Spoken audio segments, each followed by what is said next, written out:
হওয়ার কারণে ক্যাডার বঞ্চিত প্রার্থীদের পূর্ণাঙ্গ নন ক্যাডার তালিকা পাবলিক সার্ভিস কমিশন কর্তৃক প্রকাশ করতে হবে। আমাদের দ্বিতীয় দাবি ছিল 2025 সালের 7 মে জনপ্রশাসন মন্ত্রণালয় থেকে বাংলাদেশ কর্ম কমিশনে 43তম বিসিএস নন ক্যাডার থেকে নেওয়ার জন্য নবম থেকে 12 গ্রেডের প্রায় 9000-এর অধিক পদ, সেই পদে দ্রুততর সময়ের মধ্যে সার্কুলার প্রকাশ করতে হবে। আমাদের তৃতীয় দাবি ছিল নন ক্যাডার পদে নিয়োগ বিশেষ বিধিমালা, যা 2023 সালে নন ক্যাডার বিধির সংশোধিত রূপ অবিলম্বে মাননীয় প্রধান উপদেষ্টার স্বাক্ষর অনুমোদনের মাধ্যমে গেজেট আকারে প্রকাশ করতে হবে এবং 43 সেই পদে দ্রুত সার্কুলার প্রকাশ করে সুপারিশ প্রক্রিয়া সম্পন্ন করার পাশাপাশি চলমান সকল বিসিএসে সর্বোচ্চ সংখ্যক নন ক্যাডারের পদে সুপারিশের ধারা অব্যাহত রাখতে হবে। এই তিনটি দাবিতে চাকরি প্রত্যাশী ছাত্র সমাজ জন্য আমরা মানববন্ধন করেছি, স্মারকলিপি দিয়েছি, অবস্থান কর্মসূচি দিয়েছি, আমরণ অনশন করেছি, যমুনা অভিমুখে আমরা কর্মসূচি দিয়েছি, পুলিশের মার খেয়েছি। আমাদের সেই আন্দোলনের ধারাবাহিকতায় আজকে সন্ধ্যার পরে বাংলাদেশ সরকারি কর্ম কমিশনে আমাদের এই 3 দফা দাবিতে আমরা যখন আন্দোলন অব্যাহত রেখেছিলাম, পুলিশ লেলিয়ে দিয়ে আমাদের উপরে শারীরিকভাবে অত্যাচার এবং নির্যাতন করা হয়েছে। আমরা এই নির্যাতনের তীব্র নিন্দা এবং প্রতিবাদ জ্ঞাপন করছি। আমরা সেই নির্যাতনের প্রতিবাদে আমরা আগারগাঁ থেকে আমরা যমুনা অভিমুখে আমরা রওনা দিয়েছিলাম, কিন্তু আমরা এইখানে এসে আমাদের সেই পদযাত্রা স্থগিত করে আমরা এখানে অবস্থান নেই এবং আমরা এই দাবি দেওয়া আমরা প্রকাশ করতে থাকি। এক পর্যায়ে জুলাই অভ্যুত্থানের অগ্রনায়ক অ্যাম্বাসেডর যারা আছে তারা আমাদেরকে ডাকে, তাদের অফিসে নিয়ে তাদের সাথে আমাদের কিছু আলোচনা হয়। তারা আমাদের সাথে আমাদের যে যৌক্তিক দাবি, সেই যৌক্তিক দাবির সাথে আমাদের একাত্মতা প্রকাশ করেছেন এবং তাদের পক্ষ থেকে যা করা দরকার ওনারা করবেন বলে আশ্বস্ত করেছেন। কেন? ওনাদের ডাকে আমরা এই জুলাই অভ্যুত্থানে অংশগ্রহণ করেছিলাম। কিন্তু মাননীয় প্রধান উপদেষ্টা, আপনি একজন বিশ্ববিখ্যাত সজ্জন ব্যক্তি, আপনার এই সময়ে এসে ছাত্র সমাজ রাস্তায় রাস্তায় ঘুরবে এটা কখনো আকাঙ্ক্ষিত কখনো ছিল না। আমরা রাস্তায় কেন থাকবো? আমাদের রক্তের উপর দিয়ে আপনি এখানে বসে, আমাদের যে নন ক্যাডার বিধি আছে এই বিধি পাশ করানো হচ্ছে না শুধু একটা অ্যালিগেশন দিয়ে আমরা জুলাই অভ্যুত্থানে অংশগ্রহণকারী আমরা নাকি স্বৈরাচারের দোষর, আমরা নাকি প্রশ্ন পেয়ে পরীক্ষায় পাশ করেছি। আমি এই অ্যালিগেশনকে এটা জুলাই অভ্যুত্থানে যারা অংশগ্রহণ করেছে তাদের উপরে একটা অপবাদ আমরা ঘৃণা করে প্রত্যাখ্যান করেছি এবং যে ব্যক্তি প্রধান উপদেষ্টার কার্যালয়ের মুখ্য সচিব অনেক একাধিক মিটিং এ বারবার শুধুমাত্র এই কথা উচ্চারণ করেছে। আমরা এর তীব্র নিন্দা প্রতিবাদ জানাই। মাননীয় প্রধান উপদেষ্টা, আপনাকে বলবো আগামী কর্মদিবসের মধ্যে আপনি কি করবেন? আমাদের এই বিধি ছাড়বেন, আমাদের এই 3 দফা দাবি আপনি মেনে নেওয়ার জন্য চেষ্টা করবেন। আর এই আজকের এই যে আমাদের উপরে আক্রমণ করা হয়েছে এইটার প্রতিবাদে আগামীকাল ঢাকা বিশ্ববিদ্যালয়ে কেন্দ্রীয় যে লাইব্রেরি আছে সেই লাইব্রেরির সামনে আমাদের সাংবাদিক সম্মেলন হবে।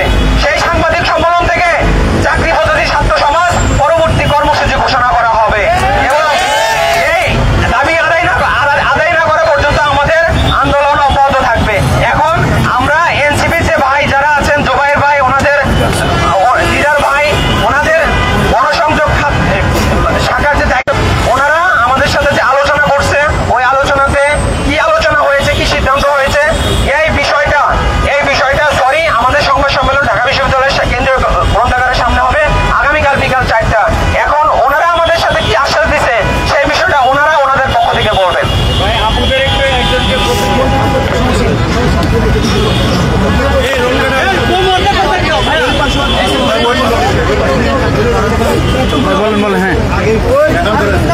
বিসমিল্লাহির রহমানির রহিম। আপনারা জানেন যে 2024 সালের যে জুলাই গণ অভ্যুত্থান, সেই জুলাই গণ অভ্যুত্থানের নেতৃত্ব দানকারী যারা তরুণ ছাত্রনেতারা ছিলেন তাদের এবং সেই জায়গা থেকে গণ অভ্যুত্থান পরবর্তী বাংলাদেশের প্রতিটি মানুষের যে ন্যায্য এবং তাদের যে বৈষম্যহীন সমাজ করা, তাদের প্রতিটি যৌক্তিক যে দাবি রয়েছে, সেই দাবিগুলোর জন্য তারা যখনই রাজপথে নেমেছে, তারা যখনই আন্দোলন করেছে, তারা মনে করেছে যে এনসিপি তাদের বিশ্বাস এবং তাদের আস্থার একমাত্র স্থল। এবং এটা এনসিপির সৌভাগ্য যে প্রতিষ্ঠান মাত্র 8 মাসের মধ্যে এনসিপি বাংলাদেশের সর্বস্তরের নিপীড়িত এবং মজলুম জনতার আশ্বাস এবং বিশ্বাস এবং আস্থার একমাত্র বাতিঘর হয়ে উঠেছে। এবং আমরা চাই যে বাংলাদেশের মানুষের এই ভালোবাসাকে সাথে নিয়ে বাংলাদেশকে একটি বৈষম্যহীন রাষ্ট্র হিসাবে আমরা যেন গড়ে তুলতে পারি। আমরা দেখেছি বাংলাদেশে যখনই যে কোনো ধরনের যৌক্তিক দাবি নিয়ে আমাদের ভাইয়েরা, আমাদের বোনেরা, আমাদের শিক্ষকেরা আন্দোলনে নেমেছেন, পুলিশ জুলাই পরবর্তী সময়েও সহনশীলতার সঙ্গে এবং মানবিকতার সঙ্গে এই ধরনের পরিস্থিতি মোকাবেলা করতে ব্যর্থ হয়েছে। এই ধরনের নারীদের উপরে বিশেষত এবং যে কোনো ধরনের নাগরিকদের উপরে, আন্দোলনরতদের উপরে, যারা বাংলাদেশের নাগরিক এবং যৌক্তিক দাবি নিয়ে রাজপথে রয়েছে, তাদের উপরে যে কোনো ধরনের হামলা, নির্যাতন এবং পুলিশি অমানবিকতার জাতীয় নাগরিক পার্টি এনসিপি তীব্র নিন্দা জানায় এবং এই বিষয়ে আমরা তীব্র নিন্দা জ্ঞাপন করছি। আজকে যে ঘটনা ঘটেছে, এই ধরনের পুলিশি নির্যাতনের যেন পুনরাবৃত্তি না হয়, এইটা আমরা প্রত্যাশা করি এবং পুলিশকে আরো মানবিক এবং সহনশীলতার সঙ্গে যে কোনো বিষয় ডিল করার জন্য আমরা আমাদের পক্ষ থেকে আহ্বান জানাই। সেই সাথে শিক্ষকদের যৌক্তিক আন্দোলনের সঙ্গে যেরকম ভবিষ্যতেও যারা যে কোনো ধরনের যৌক্তিক আন্দোলনের জন্য রাজপথে নামবেন, এনসিপি সকল যৌক্তিক আন্দোলন এবং সকল যৌক্তিক দাবির সঙ্গে সম্পূর্ণভাবে সহমত পোষণ করে, সহমতি জানায় যে কোনো যৌক্তিক দাবির ক্ষেত্রে। এবং দাবি দেওয়া এবং আন্দোলনকারীরা যে কোনো যৌক্তিক দাবিতে আন্দোলন করলে তাদের দাবি আদায় না হওয়া পর্যন্ত সমস্ত আন্দোলনে তাদের পাশে থাকা, এটা আমরা আমাদের দায়বদ্ধতার জায়গা থেকে মনে করি। এবং যে কোনো ধরনের যৌক্তিক আন্দোলনে বাংলাদেশের জনগণের এবং বাংলাদেশের যে কোনো শ্রেণীর নাগরিকের যে কোনো যৌক্তিক আন্দোলনে এনসিপি তাদের সঙ্গে সহমতি জানায় এবং এনসিপি তাদের সাথে থাকে এবং এনসিপি সরকারের প্রতি আহ্বান জানাবে যে কোনো ধরনের যৌক্তিক আন্দোলন আপনার দ্রুত সময়ের মধ্যে এগুলো মেনে নিয়ে দেশকে একটি স্থিতিশীল পরিস্থিতির মধ্য দিয়ে নির্বাচনের দিকে এগিয়ে নিয়ে যাওয়ার জন্য আপনারা সেভাবে কাজ করে যাবেন। ধন্যবাদ। ইনকিলাব জিন্দাবাদ।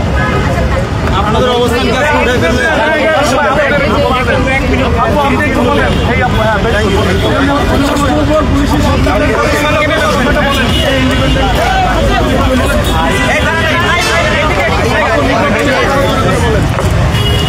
আপনারা অনেকেই জানেন যে আমরা কালকেও রাজ্য আর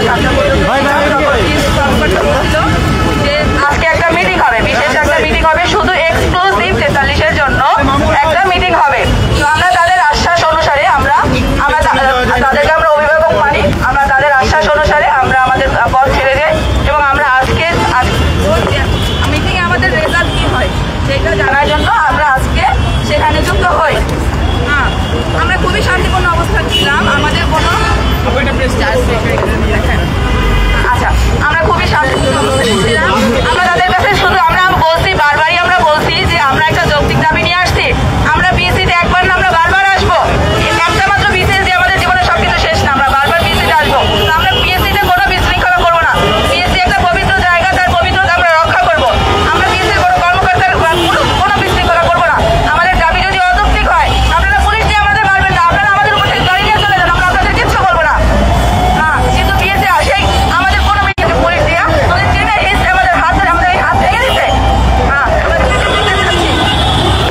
আমাদের যেটা বর্তমান স্বৈরাচার পালিয়ে যাওয়ার পর দেখা যাচ্ছে যে স্বৈরাচার শেখ হাসিনাকে তাদের ভালো লাগে না, কিন্তু স্বৈরাচারের তৈরি করা সমস্ত বিধি তাদের ভালো লাগে।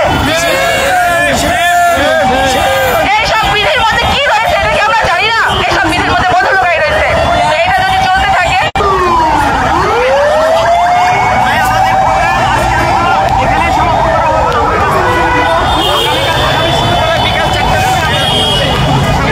দর্শক, আমরা আপনাদেরকে জানাচ্ছিলাম দেশ যুগান্তর লাইভে আমরা জানাচ্ছিলাম আপনাদেরকে, তারা কিন্তু এই যে অবস্থান, তাদের এনসিপি কার্যালয়ের সামনে যে অবস্থান, তারা কিন্তু প্রত্যাহার করছেন এবং তারা বলছেন তাদের উপর যে হামলা এবং যুক্তি যে হামলা, সেই হামলার যে প্রতিবাদে সেটি কিন্তু তারা সম্মেলন করবেন ঢাকা বিশ্ববিদ্যালয়ের কেন্দ্রীয় লাইব্রেরির সামনে। তারা কিন্তু আন্দোলন করবেন এই ঘোষণা দিয়ে কিন্তু তারা এই রাজপথ দেশ সুবন্ধু লাইভে পরবর্তী আপডেটের জন্য দেশ সুবন্ধুর সঙ্গে থাকুন।